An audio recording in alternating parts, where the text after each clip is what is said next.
할렐루야. 네.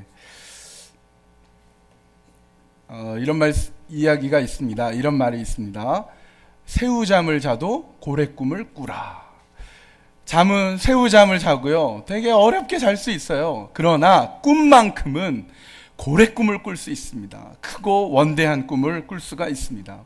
전북 정읍에서 날품팔이 하던 부모 아래 6남 2녀 중에서 6째로 태어나서 초등학교만 겨우 졸업하고 아이스케이크 장사, 정비공장, 세차장, 합판공장, 컨테이너 공장, 과일 행사, 못 해본 일이 없던, 안 해본 일이 없는 한 분이 있었습니다. 배워야 되겠다 싶어서 뒤늦게 야간 신학교를 다니면서 교회에서 또 아름다운 자매를 만나서 결혼했습니다. 그러나 가나는 좀처럼 그의 곁을 떠나지 않았습니다. 그래서 1997년부터 시작한 것이 토스트 장사였습니다. 길거리에서 먼지 풀풀 날리는 데서 토스트를 팔지만 새우잠을 자도 고래 꿈을 꿔라. 길거리에서 노상으로 물건을 팔지만 그래도 고래 꿈 꾸겠다 생각한 이분은 고급화로 승부수를 던졌습니다. 우선 유니폼을 세련되게 차려입고 화장지도 티슈도 최고급품으로 내놓았습니다. 달걀도 아무거나 쓰지 않고 비싼 영양란으로 바꾸고 조미료 설탕은 사용하지 않았습니다. 외국 관광객들을 겨냥을 해서 메뉴판을 한국어, 영어, 중국어, 일본어 이렇게 4개 국어로 만들었습니다. 그분이 석봉 토스트의 대표 김석봉이란 분입니다. 이분은 잘 나가다가 위암 판정을 받아서 어려움에 처하게 됩니다. 그러나 새우잠을 자도 고래 꿈을 꾸라, 이런 마음을 가지고 체인점 사업을 시작해서 이 석봉 토스트는 3년 만에 연 매출 1억 원을 달성하게 됩니다. 현재 중국과 필리핀을 포함해서 전국 매장 300여 개 이상을 갖게 되었습니다. 백화점에 입점하기도 합니다. 그리고 그리스도인이기 때문에 예수님의 사랑을 본받아서 주말이면 체인점 사장들과 함께 고아원, 양로원 등을 다니며 무료로 토스트를 구워줍니다. 이분이 이렇게 얘기해요. 항상 얘기하는 게 살아있어서 기뻐, 일이 많아 바빠, 하나밖에 없는 나는 예뻐. 3버 운동을 하면서 열심히 살아가고 있습니다. 여러분, 새우잠을 자도요, 내 현실이 별로 좋은 상황이 아니어도 고래 꿈꿀 수 있습니다. 위대한 일을 행할 수 있고요, 놀라운 일들을 꿈꿀 수 있습니다. 김석봉 사장님이야, 이분이야 뭐 젊고 건강하니까 그런 일을 감당하지, 저는 나이가 많아서 뭐 꿈꾸려면 이미 늙어서 할 게 없어요. 만약에 그러신 분이 있다면 제가 한 분을 소개해 드리겠습니다. 메리 로버트슨이라는 할머니인데요, 이분은 78세에 그림을 그리기 시작합니다.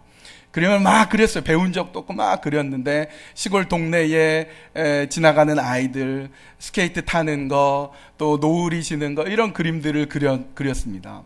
그리고 그림 중에서 어떤 것들은 동네 약국에다가 걸어놨습니다.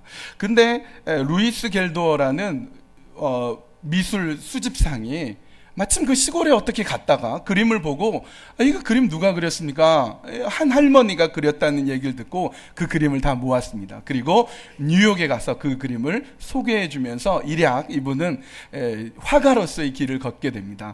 이 할머니가 메리 로버트슨이란 할머니인데요, 이렇게 생기셨어요. 참 곱게 생기신 할머니인데, 이분이 78세의 그림을 그리니까 너무 나이도 많고 그래서 그림을 계속 그리다 보니까 관절염이 왔어요. 그림을 더 이상 못 그리게 되니까 왼손으로 그림을 그렸어요. 이분이 101살에 돌아가셨는데 100세 때까지 열심히 그림을 그렸습니다. 이분이 그린 그림들을 잠깐 감상하면요, 이런 그림들, 이런 추상화도 그리고요, 여러 가지 그림들을 그렸습니다. 소박한 그림과 이 할머니의 성품 때문에 많은 사람에게 감동을 주었습니다. 나는 나이가 많기 때문에 꿈을 꿀 수 없다는 사람이 있습니까? 여러분, 그렇지 않습니다. 나이에 상관없이 꿈꿀 수 있습니다. 템플 그랜디는 자폐 증세가 심한 장애인이었지만 세계에서 가장 유명한 동물학자가 되었습니다. 딕 호이트라는 분은 아들이 뇌성마비였습니다. 그런데 휠체어를 컴퓨터 앞에서 나는 뛰고 싶다라는 그 글을 발견하고 휠체어를 밀면서 마라톤 64회, 철인 3종 경기 20회, 보스턴 마라톤 24회 연속 완주의 기록을 세웁니다. 장애를 극복하고 수영선수에서 세계적인 가수로 재탄생한 레나 마리아, 무일푼으로 시작해 1시간에 8억 원의 강연료를 받는 브라이언 트레이시, 41세에 등단해 1000여 편의 글을 남긴 마스모토 세이초. 여러분, 수많은 사람들이 새우잠을 자지만 상황은 형편없이 어렵지만 그러나 꿈만큼은 고래 꿈을 꾸면서 그 꿈을 통해서 위대한 일들을 이룬 것들을 우리는 보게 됩니다. 여러분, 꿈이 없는 사람은 살았으나 죽은 사람입니다. 여러분도 미국을 오면서 뭔가 희망을 가지고 오셨을 겁니다. 뭔가 계획을 가지고 왔을 겁니다. 뭔가 이루고 싶고 뭔가 기대하고 왔을 것입니다. 여러분, 그것이 꿈입니다. 그것이 비전입니다. 성경은 꿈이 없는 백성은 망한다라고 말씀하고 있습니다. 잠언 29장 18절 우리 함께 읽겠습니다. 시작. 계시가 없으면 백성은 방자해지나 율법을 지키는 사람은 복을 받는다. 킹 제임스 버전으로 읽어보니까 이렇게 돼 있어요. Where there is no vision, 비전이 없으면 the people, 백성은 perish, 망한다라고 말씀하고 있습니다. 비전이 없으면, 꿈이 없으면 백성은 망합니다. 여러분, 꿈이 있으십니까? 여러분, 꿈이 있으십니까? 꿈이 없으면요, 아무렇게나 삽니다. 꿈이 없으니까 방향도 없고, 방향이 없으니 목적도 없고 희망도 없고 아무 기대가 없이 그냥 되는 대로 살다가 그냥 되는 대로 망합니다. 그러나 여러분, 꿈이 있으면 오늘 좀 힘들어도, 오늘 좀 몸이 아파도, 오늘 좀 가난해도 내가 꿈이 있으면 참아낼 수 있습니다.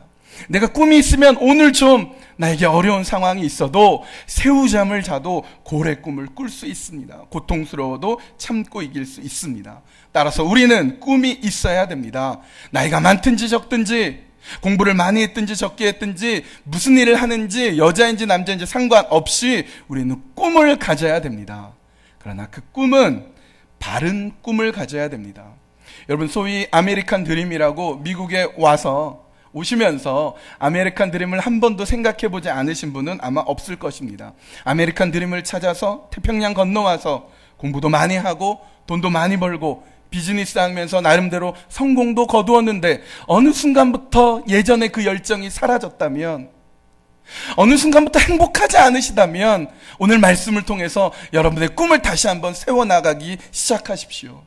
아메리칸 드림을 나름대로 이루어냈다고 생각하지만 정작 두 손을 펼쳐보니 아무것도 이룬 것 없이 공허한 마음을 여러분 갖고 계시다면 오늘 여러분의 꿈을 바른 꿈으로 회복시키십시오. 놀랍게도요, 꿈 덩어리이신 분이 있습니다. 그분이 누구시냐? 하나님이세요. 하나님의 꿈이 담겨진 책은 성경입니다. 여러분, 성경을 읽으면 읽을수록요, 하나님의 꿈이 막 드러납니다. 여러분, 하나님은 꿈이 있으세요. 하나님은 꿈이 있으셨기 때문에 이 세상을 아무렇게나 창조하지 않으셨습니다. 하나님은 꿈이 있으셨기 때문에 세상을 오늘은 이거 만들고 내일은 저거 만들고 대충 아무렇게나 만들지 않고요, 꿈이 있었기 때문에 질서를 가지고 만드셨고 조화롭게 온 세상을 창조해 내셨습니다. 언제나 인간들이 하나님의 꿈을 망쳐놓아서 하나님과 약속을 깨고 하나님으로부터 멀어지고 하나님을 대적해 왔었어도, 그러나 하나님은 그 꿈이 있으셔서 참으시고 계속해서 하나님의 꿈을 이루어 내셨습니다. 그 하나님의 꿈이 담겨진 것이 하나님의 말씀 성경입니다. 하나님은 수백 가지, 수천 가지, 수만 가지, 수많은 꿈이 계시지만 오늘은 말씀을 통해서 하나님의 꿈을 세 가지로 정리해 보기를 원합니다. 첫 번째는요, 여러분 한번 따라해 볼까요? 하나님의 꿈은 나를 향한 꿈입니다. 다시 한번요. 하나님의 꿈은 나를 향한 꿈입니다. 우리 본문 21절 말씀 같이 읽겠습니다. 내 계명을 받아서 지키는 사람은 나를 사랑하는 사람이요, 나를 사랑하는 사람은 내 아버지의 사랑을 받을 것이다. 그리고 나도. 아멘. 여러분, 성경 뭐라고 말씀합니까? 나를 사랑하는 사람, 예수님을 사랑하는 사람은요, 아버지의 사랑을 받을 거래요. 그리고 그 사람은, 나도, 예수님도 그 사람을 사랑한대요. 여러분, 예수님 사랑하십니까? 이렇게 자신이 없으십니까? 예수님 사랑하십니까? 여러분, 우리가 하나님의 사랑, 예수님의 사랑을 받을 어떤 조건, 외모, 실력, 어떤 행동을 해서 하나님의 사랑을 받는 게 아니라 그저 단지 예수님, 제가 예수님 사랑합니다, 그 고백 하나 가지고서도 하나님께서는 온 천지를 만드신 그 하나님의 사랑으로 우리에게 다가오십니다. 왜요? 하나님의 꿈이 우리이기 때문입니다. 하나님의 꿈이 여러분이기 때문입니다. 다시 한번 따라해 봅시다. 나는 하나님의 꿈이다. 여러분, 나는 하나님의 꿈이기 때문에 내가 하나님 사랑합니다, 예수님 사랑합니다 라고 하는데요, 사실 예수님, 내가 예수님 사랑합니다 라고 하는 것도 그것도 본래 내가 먼저 사랑했던 게 아니더라고요. 요한일서 4장 10절을 보니까요, 사랑은 이 사실에 있으니 곧 우리가 하나님을 사랑한 것이 아니라 하나님이 우리를 사랑하셔서 자기 아들을 보내어 우리의 죄를 위하여 화목제물이 되게 하신 것입니다. 여러분, 우리가 하나님을 사랑할 수 있는 조건, 힘이 있어서 사랑한 것이 아니라 하나님이 먼저 우리를 사랑해 주셔서 그 하나님께서 예수 그리스도를 십자가에 못 박혀 죽기까지 우리를 사랑해 주셨기 때문에 우리가 그 사랑에 항복해서, 예 주님, 내가 그 사랑 아니면 안 됩니다, 내가 예수님 외에 누구를 사랑할 수 있겠습니까? 라는 그 고백을 가지고 겸손히 주님께 왔을 뿐인데, 하나님은 그런 우리가 참 귀해서 달려와서 우리를 사랑해 주셨습니다. 여러분, 나 같은 것이 뭐가 대단하다고, 나 같은 것이 뭐 사랑받을 자격이 있다고 하나님은 그 터지는 심장으로 우리를 사랑해 주셨습니다. 왜요? 내가 하나님의 꿈이기 때문입니다. 로마서 5장 7절에서 8절에 이렇게 말씀합니다. 의인을 위하여 죽는 자가 쉽지 않고 선인을 위하여 용감히 죽는 자가 혹 있거니와. 여러분, 여기 만약 의인이 있다고 생각해 봅시다. 굉장히 의로운 분이 있어요. 그분이 있는데 이분이 굉장히 몸이 아프고 또 눈이 점점 가려서 실명하게 됐어요. 그래서 묻습니다. 여러분, 이분이 의인 아닙니까? 이분을 위해서 여러분 눈 하나만 빼줄 분 있습니까? 이 중에서 한 분만 눈 하나만 빼주십시오. 그러면 여러분 중에 예, 제 눈을 가지십시오 할 사람이 어디 있습니까? 하물며 의인을 위해서 그 의인을 대신해 죽을 사람은 세상에 없습니다. 그리고 선인을 위하여, 선인이라 함은 선한 사람이란 뜻도 있지만 뭘 잘 모르는 어린아이와 같은 사람입니다. 어린아이가 실수로 철로에 뛰어들거나 바닷물에 빠졌을 때 누군가가 용감히 가서 그 아이를 건져오는 경우가 있습니다. 그러면 그 아이한테 그분에게 물어봅니다. 어떻게 그렇게 용감히 그 아이를 건져올 수 있었습니까? 그러면 대부분 이렇게 얘기하죠. 나도 모르게 뛰어들었습니다. 나도 모르게. 나도 알게 생각하고 계산하면요, 못 뛰어들죠. 기차가 오는 속도와 내가 빠져나올 그 힘과 이런 거 생각하면 섣불리 뛰어들지 못합니다. 이 선인을 위해 용감히 죽는 사람이 어쩌다 가끔 있지만, 여러분, 죄인을 위해서 죽을 사람이 세상에 어디 있습니까? 여기 죄인이 나와 있는데 여러분, 이 죄인을 위해서 대신 죽을 사람 어디 계십니까? 그러면 무슨 소리를 하십니까? 죄인이 죽어야지 어떻게 죄인을 대신해서 우리가 죽습니까? 라고 다 얘기하지 않겠습니까? 그런데 그런 죄인을 위해서 예수님께서 우리에게 오셨습니다. 죄인인 우리에 대한 꿈이 있으셔서, 우리가 아직 죄인인데 그냥 우리를 내버려 둘 수가 없어서 저거 내 꿈인데 저거 건져내기만 하면 위대한 하나님의 일들을 감당할 텐데, 그러면서 죄인인 우리를 위해서 대신해서 예수 그리스도라는 대가를 치르셔서 우리를 건져내 주셨습니다. 8절은 이렇게 말합니다. 우리가 아직 죄인 되었을 때에 그리스도께서 우리를 위하여 죽으심으로 하나님께서 우리에 대한 자기의 사랑을 확증하셨느니라.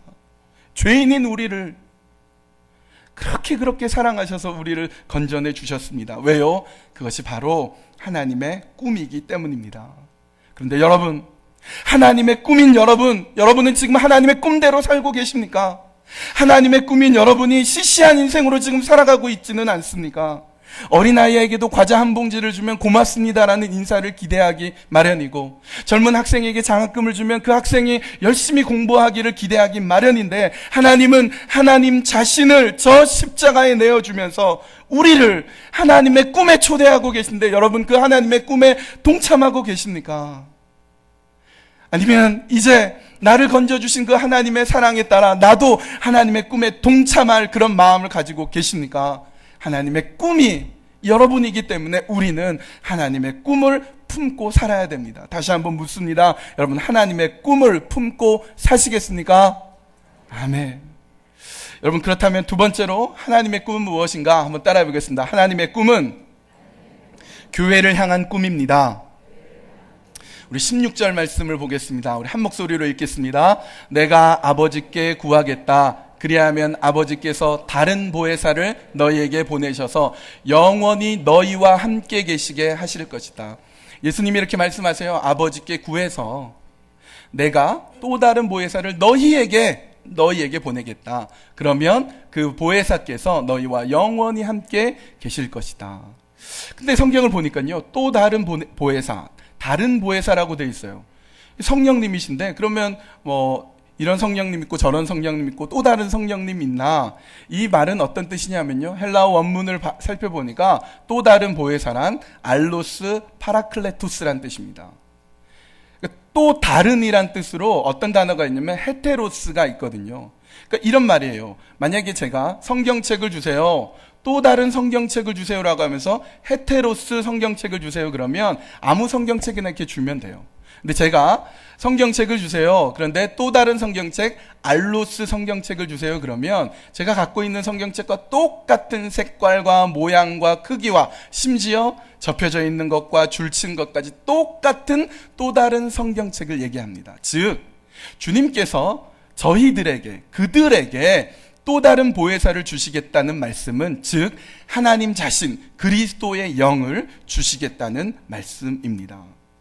여러분, 오늘은 성령 강림 주일입니다. 6월절부터 50일이 지난 날을 10순자를 써서 오순절, 10이 5개 모였다. 그래서 오순절이라고 합니다.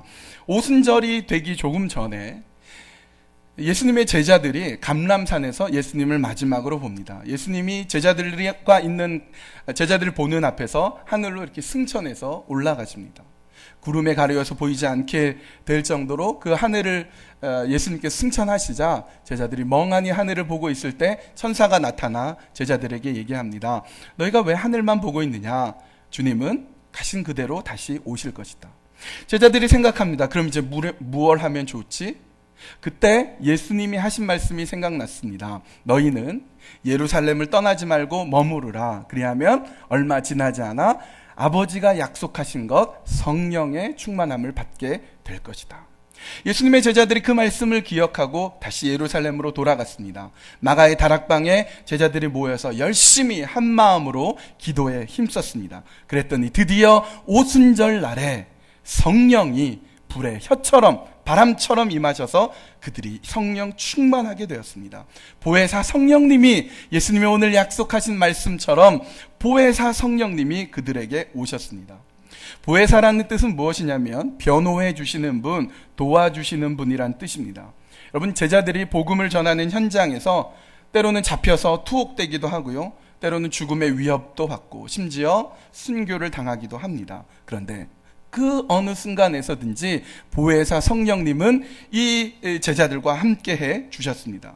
그러니까 때로는 감옥문이 막 열리기도 하고요, 예수님 잡히실 때 초라하게 예수님 부정하고 부인하고 도망갔던 그 제자들이 나를 잡아 죽이겠다고 하는데 담대하게 그 사람들 앞에 서서 예수 그리스도의 이름을 전하고 복음을 전하기도 합니다. 특별히 베드로는요, 여종이 당신은 예수님과 같이 있지 않았어? 이럴 때 난 예수 몰라 3번이나 부인했는데, 그렇게 예수님을 부인했던 베드로가 보혜사 성령님이 임하시자 바로 눈앞에서 너를 죽이겠다고 하는 공회 앞에서도 담대하게 오직 예수 그리스도 이름 외에는 우리에게 구원을 주신 이름이 없다라고 선포하고 외칠 정도가 되었습니다. 여러분, 하나님께서는 왜 하나님이신 성령님을 그들에게 보내셨습니까? 그들은 누구입니까? 그들은 예수님의 제자들입니다. 예수님의 제자들이 모여서 교회가 되었습니다. 왜 교회에 하나님께서는 성령님을 보내셨습니까? 그 이유는 한 가지, 하나님의 꿈이 교회이기 때문입니다. 여러분, 교회가 세워진 지 2000년의 역사가 흘렀습니다. 때로는 어느 시대의 교회는 타락하기도 했습니다. 어떤 시대의 교회는 세상과 타협하기도 했고요, 어떤 시대의 교회는 가진 핍박으로 무너져 내리기도 했습니다. 그러나 교회의 촛대가 옮겨지기는 했을지언정 2000년의 역사 동안 교회가 사라진 적은 한순간도 없었습니다. 왜요? 교회는 하나님의 꿈이기 때문입니다. 성령님이 예수님의 제자들이 모였을 때, 임재했을 때 그들이 교회가 되었고 그들이 방언을 하게 되었습니다. 그러자 주변에 있던 사람들이 놀랐습니다. 어떤 사람들은 세술에 취했다라고 조롱하기도 했습니다. 그때 그 놀란 사람들 앞에서 베드로는 이렇게 이야기를 합니다. 베드로가 11사도와 함께 일어나서 목소리를 높여서 그들에게 엄숙하게 말하였다. 유대 사람들과 모든 예루살렘 주민 여러분, 이것을 아시기 바랍니다. 내 말에 귀를 기울이십시오. 지금은 아침 9시입니다. 그러니 이 사람들은 여러분이 생각하듯이 술에 취한 것이 아닙니다. 이 일은 하나님께서 예언자 요엘을 시켜서 말씀하신 대로 된 것입니다. 하나님께서 말씀하신다. 마지막 날에 나는 내 영을 모든 사람에게 부어주겠다. 너희의 아들들과 너희의 딸들은 예언을 하고 너희의 젊은이들은 환상을 보고 너희의 늙은이들은 꿈을 꿀 것이다. 그날에 나는 내 영을 내 남종들과 내 여종들에게도 부어주겠으니 그들도 예언을 할 것이다. 여러분, 성령님이 임하시니까 그 교회에 예언이 일어나고 환상이 일어나고 꿈을 꾸게 됩니다. 근데 성경을 보십시오. 누가 꿈을 꾸고 있습니까? 누가 꿈을 꾸고 있습니까? 늙은이들이 꿈을 꿉니다. 너희 늙은이가 꿈을 꾸게 될 것이다. 아무 꿈이라고는 없을 것 같은, 이제는 다 끝났다고 생각했던 늙은이가 꿈을 꿉니다. 이제 교회의 시대가 끝났다고 온 세상이 교회를 조롱할 때에, 그러나 하나님께서는 그 교회에 꿈을 주셔서 꿈꾸게 하시고 꿈을 이루게 하십니다. 여러분, 이것이 하나님의 방식이고 교회를 꿈으로 품은 하나님의 역사인 것입니다. 전라도 광주에 최흥종이란 분이 있습니다. 이분이 젊었을 때 그렇게 괜찮은 젊은이가 아니었습니다. 1904년도에 광주에 선교사님들이 막 오게 되었을 때, 처음 들어왔을 때 광주에 있는 사람들이 선교사님들을 환영하지 않았습니다. 아무도 땅을 내주지 않아서 어디에다가 집을 짓고 교회를 지을까 생각하다가 애장터라는 곳에 가게 됩니다. 애장터는 그때 아기가 죽으면 갖다 버리는 곳이었습니다. 그 애장터가 있는 양림동 언덕에 선교사님들이 모여서 교회를 짓고 집을 지어서 살기 시작합니다. 이 최웅종이라는 분이, 아니 도대체 저 사람들은 어떤 족속이길래 애장터 같은 좀 무시무시한 곳에서 이렇게 집을 짓고 살고 있나 생각해서 그곳에 찾아갑니다. 물론 이분은 기독교에 대한 관심이 없었습니다. 거기 가서 선교사님들 좀 도와주고 돈도 벌고 출세도 할 요량으로 그 애장터 선교사님들이 있는 곳에 같이 머물게 됩니다. 그로부터 5년이란 세월이 흐른 어느 날, 광주 선교의 개척자인 오웬이란 선교사님이 폐렴으로 사경을 헤매게 됩니다. 어서 의사 선생님을 불러와야 되는데 저 목포에 의료 선교사로 계신 포사이드 선교사님을 불러오게 됩니다. 포사이드 선교사님을 광주 지역까지 안내한 분이 바로 이 최웅종이라는 젊은이였습니다. 이 포사이드 선교사님은 말을 타고 광주로 가고 있는데 도중에 거린이 구걸을 합니다. 근데 그 거린을 잘 보니까요, 온몸에 문둥병이 있는 한 여인이었습니다. 이 최웅종이 너무 끔찍해서 싹 옆으로 피했습니다. 그런데 이 포사이드 선교사님은 말에서 내려 그 여인을, 문둥병 여인을 말에 태워서 광주로 들어가게 됩니다. 광주에 도착했을 때 이미 오웬 선교사님은 소천했습니다. 말에 태웠던 이 문둥병자를 가지고 이 포사이드 선교사님은 병원에 입원시키려고 하니까 이번에는 병원에 있는 환자들이 반대를 합니다. 어디 이 문둥병자가 병원에 오냐고. 그래서 할 수 없이 이 포사이드 선교사님은 이 여인을 옆에 있는 움막으로 데려갔는데 아무도 도와주지 않습니다. 그래서 혼자서 이 여인을 안아서, 직접 안아서 옮기는데 여인이 힘이 없으니까 쥐고 있던 지팡이를 툭 떨어뜨리고 맙니다. 여인을 안은 채로 지팡이를 지을 수가 없어서 최웅종 젊은이에게 이 포사이드 선교사님이 부탁을 합니다. 미스터 최, 지팡이 좀 집어주게. 근데 최웅종이 그걸 집을 수가 없습니다. 문둥병자가 집었던 지팡인데요. 그래서 머뭇머뭇거리니까 미스터 최, 괜찮아, 그거 집는다고 병이 옮기지 않아, 어서 집어주게. 끝내 최웅종은 그 지팡이를 집어주지 못합니다. 그런데 그날부터 고민을 하기 시작합니다. 왜 나는 같은 동족인데 나는 그 환자를 피했고 저 사람은 다른 동족인데 어떻게 자기 딸처럼 이 거린을, 이 문둥병 여인을 안아서 옮길 수 있단 말인가? 포사이드 선교사님은 오웬 선교사님의 장례식 이후로 다시 목포로 돌아갑니다. 그리고 거린 그 여자 환자도 안타깝게도 얼마 지나지 않아서 죽게 됩니다. 그러나 이 최웅종은 계속해서 고민하기 시작합니다. 도대체 예수 믿는 게 뭐길래? 도대체 예수 믿는 저 사람들이 무엇이길래 저 문둥병자를 안아서 옮길 수 있단 말인가? 그리고 최홍종은 깨닫습니다. 그래, 예수 믿는 게 이거지. 예수 믿는 게 이거지. 그리고 최홍종은 그리스도인이 됩니다. 무등산 골짜기에 집을 짓고 문둥병자를 받아서 같이 살며 치료하기를 시작합니다. 이것이 한국 최초 문둥병 전문 요양원인 광주 나병원이고, 이것이 후에 여수 애양원으로 이름이 바뀝니다. 이 오방 최흥종 목사는 문둥병자의 아버지, 광주 선교의 아버지, 민족운동가로 지금도 기억하고 있습니다.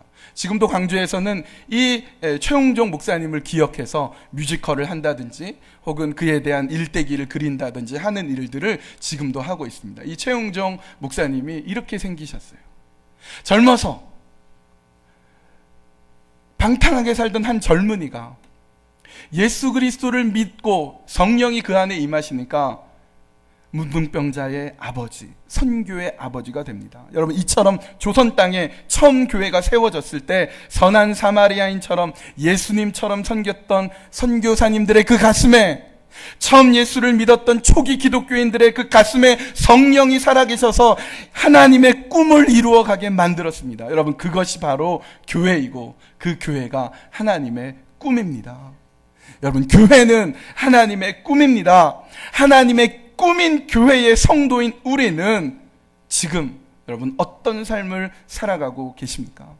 여러분, 저는요, 여러분들이 그리스도인답게 교인답게 살기를 원하는데요, 많이 있지만 한 가지만, 여러분들이 참기름 교인이 됐으면 좋겠어요. 참기름 교인. 무슨 소리냐? 참고 기다리고 늠름하게 서 있는 교인. 참기름 교인이 됐으면 좋겠어요. 여러분, 교회 다니는 게 좀 피곤하다고 그만두는 그런 교인 말고, 교회가 나랑 좀 안 맞는다고 이리저리 옮겨 다니는 그런 교인 말고, 예수님이라면 더 참으시지, 예수님이라면 얼마든지 참으시지 하는 마음으로 참고 기다리고 늠름하게 서서 하나님의 꿈을 이루어가는 교인들이 되기를 간절히 바랍니다. 세 번째로, 하나님의 꿈은 세상을 향한 꿈입니다. 한번 따라해 볼까요? 하나님의 꿈은 세상을 향한 꿈입니다. 우리 17절 말씀 함께 읽겠습니다. 그는 진리의 영이라 세상은 능히 그를 받지 못하나니 이는 그를 보지도 못하고 알지도 못함이라. 그러나 너희는 그를 아나니 그는 너희와 함께 거하시며 또 너희 속에 계시겠음이라. 아멘. 여러분, 성경 뭐라고 말씀합니까? 세상은요, 진리의 영이신 주님을 알지 못한대요. 그분을 보지도 못하고 알지도 못합니다. 당연하죠. 진리로부터 어두워져 있기 때문에, 진리로부터 가리워져 있기 때문에 진리를 알 수가 없습니다. 그게 세상입니다. 여러분, 그러면 그 세상을 그냥 내버려 둘까요? 그렇지 않습니다.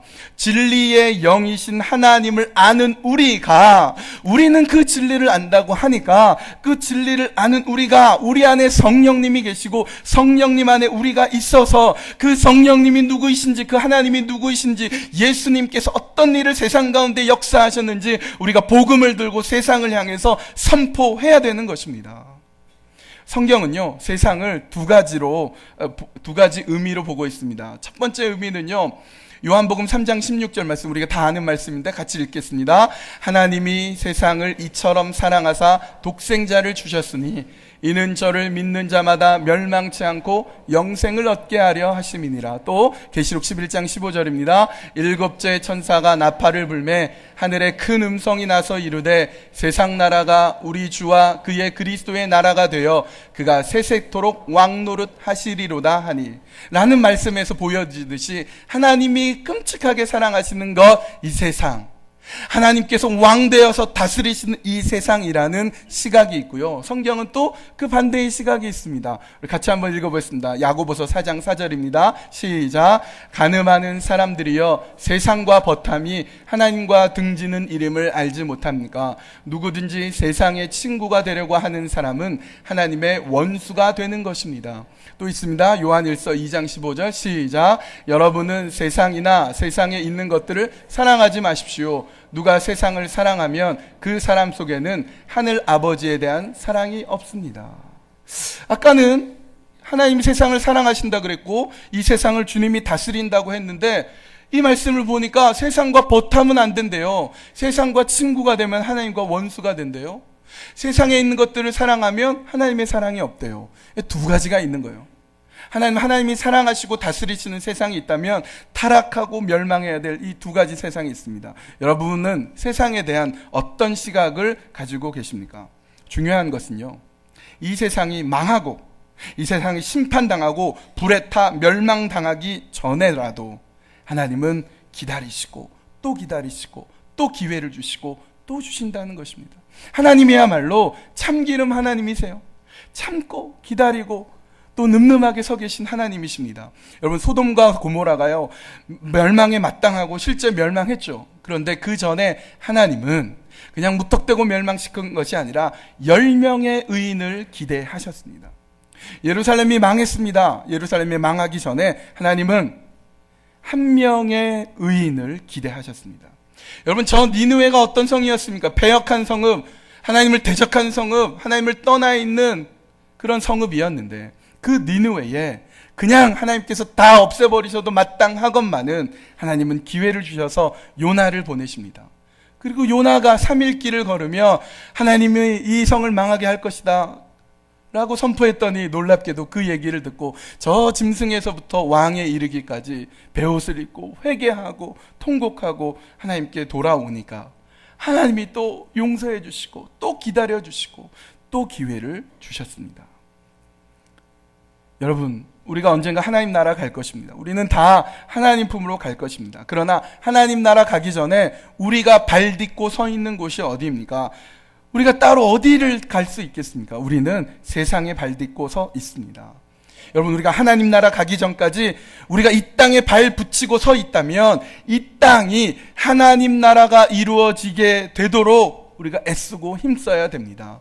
저 주기도문의 말씀처럼 나라가 임하시오며 뜻이 하늘에서 이룬 것 같이 땅에서도 이루어지이다, 그 말씀이 이 땅에 이루어질 수 있도록 우리의 삶의 현장이, 여러분의 가정이, 여러분의 직장이, 여러분이 살고 있는 그 환경이 하나님의 꿈이 이루어지는 곳으로 바꿔야 됩니다. 패역한 이 시대를, 타락한 이 세상을 그리스도의 사랑으로 바꿔야 됩니다. 여러분, 왜 예루살렘이 망했는지 아십니까? 하나님의 성전이 있던 그 예루살렘이 이방 나라에 의해서 완전히 초토화된 이유가 무엇인지 아십니까? 하나님의 성전, 예루살렘 성전 안에 살고 있던 하나님의 백성이 예루살렘 성전을 떠나 세상 가운데 있으니까 성전 안에서 살던 삶과는 전혀 다른 삶을 살았기 때문이었습니다. 그래서 하나님께서는 예레미야를 통하여서 그들에게 이렇게 말씀하셨습니다. 주님께서 예레미야에게 주님의 성전문에 서서 주님께 예배하려고 문을 들어오는 모든 유다 사람들에게 주님의 말씀을 큰 소리로 일러주라고 하셨다. 나 만군의 주 이스라엘의 하나님이 말한다. 너희의 모든 생활과 행실을 고쳐라. 그러면 내가 이곳에서 너희와 함께 머물러 살겠다. 이것이 주님의 성전이다. 주님의 성전이다. 주님의 성전이다 하고 속이는 말을 너희는 의지하지 말아라. 여러분, 예루살렘 성전은 주님의 성전 맞잖아요. 주님의 것이잖아요. 그런데 주님께서 예레미야에게 이것은 주님의 성전이다, 주님의 성전이다, 주님의 성전이다 하는 속이는 말, 거짓말을 믿지 말라라고 외치게 하셨습니다. 왜요? 주님의 성전에서는 그럴듯하게 살면서 성전만 떠나면 세상과 버타여서 세상이 원하는 대로 세상에 타협해서 살아가는 그런 사람들을 보면서 성전에서 사는 삶과 세상에서 사는 삶이 그렇게 다른데 어떻게 이것이 주님의 성전이 되겠느냐, 주님은 그들에게 경고하셨습니다. 그래서 계속해서 이렇게 말씀합니다. 너희가 모든 생활과 행실을 참으로 바르게 고치고 참으로 이웃끼리 서로 정직하게 살면서 나그네와 고아와 과부를 억압하지 않고 이곳에서 죄 없는 사람을 살해하지 않고 다른 신들을 섬겨 스스로 재앙을 불러들이지 않으면 내가 너희 조상에게 영원 무국하도록 준 이 땅, 바로 이곳에서 너희가 머물러 살도록 하겠다.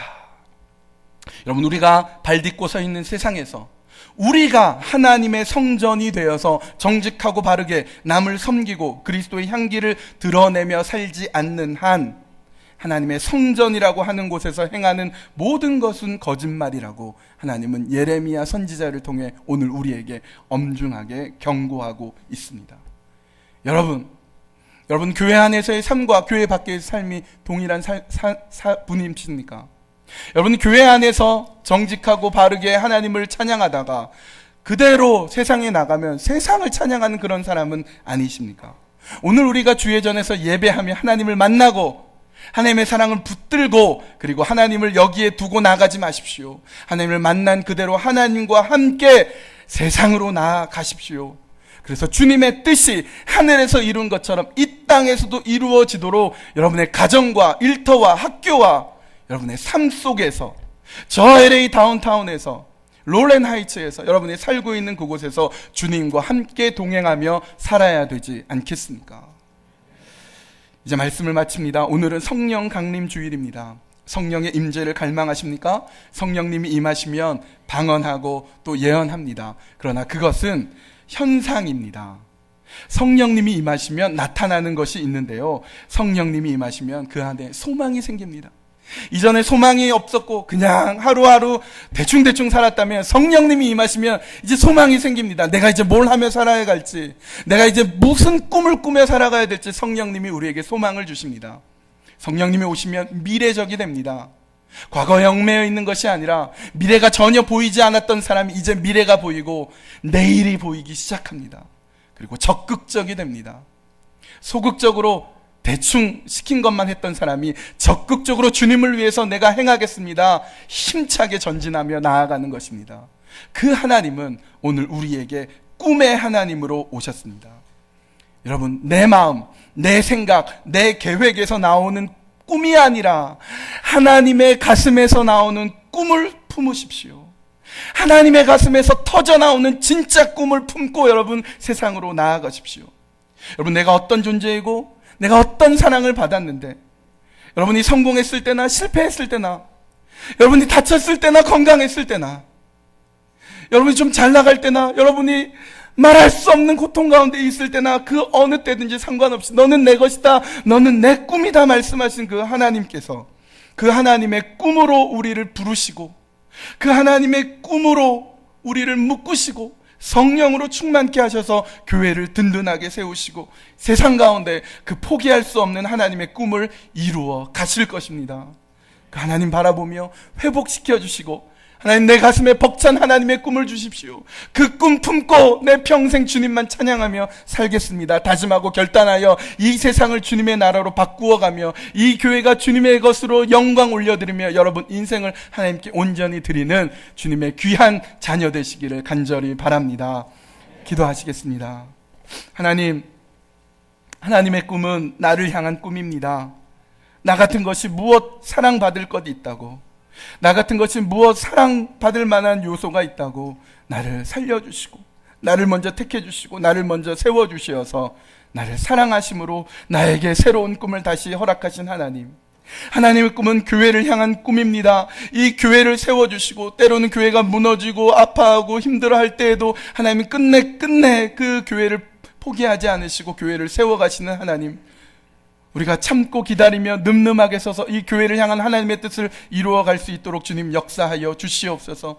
하나님의 꿈은 세상을 향한 꿈입니다. 세상이 타락해져가고 세상이 무너져가고 세상이 하나님을 대적해가는 이때에도 하나님, 이 세상을 하나님께서 바꾸어 주십시오 기도하며 우리가 살고 있는, 우리가 발 딛고 서 있는 우리의 직장과 가정과 삶과 일터 가운데 하나님 나라를 향해서 그 벅찬 꿈을 꾸고 나아갈 수 있도록 주님 오늘 하루도 하나님과 함께 동행하며 살아갈 수 있도록 주께서 역사하여 주시옵소서. 온전히 주님께만 맡겨드리오며 예수님의 이름으로 기도합니다. 아멘.